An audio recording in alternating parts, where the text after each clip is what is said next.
Para sa mga pakarang pag nag-rap ay barok. Sana pag maglalapag wag palpak pag naglagay ng sako. Mahirap na panilain pag ako nagpaulan na. Dito tipo na puro na amba. Alam mo na pag ako sumampa, lalo na sa kanta. Malaman na kami palaman pa, di labas na maganda. Lagi ko binubusog o madla, di ako gumagawa na lampa. Tsaka na malamya, gusto ko walang iya. Alam mo alam niya, di ako pumalya. Di na para magtaas pa ng nilalato. Kasi ngayon salita na ang nilalaro. Para lang ipamuka sa kanila kung gaano ba sila kababalo.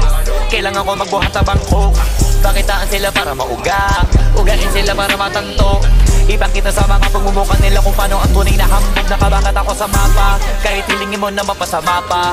Alam mo na masanay ako sa papag, tsaka lahat ng dapat ay nagawa na. Kaya nandito na ako sa malambot na kama. Isa yun sa mga bagay na wala ka. Iniisip ko na ganito ka sana. Kaso malam di ka pa pinagpapala, tsaka pinapala dumaka na pasama pa. Habang ako alam mo na iba talaga pag kumarakas. Kita mo na lagi tumatama para di na minamalas. Parami na lang na parami kasi wala na nababawas. Iba talaga pag pumatas. Isa ka sa pinakamaangas, pinakamagiting, pinakamay tira, pinakamatiro, pinakamabisa, pinakabadito, pinakabihirang, pinakamasipag, pinakamasiba, pinakamagitong, pinakamaingat, pinakapatibong, pinakakumita. O baka naman uli na kayo sa balita. Kabaliktaran ako ng pinakamahina. Wala kung bakit kung meron mayabangan.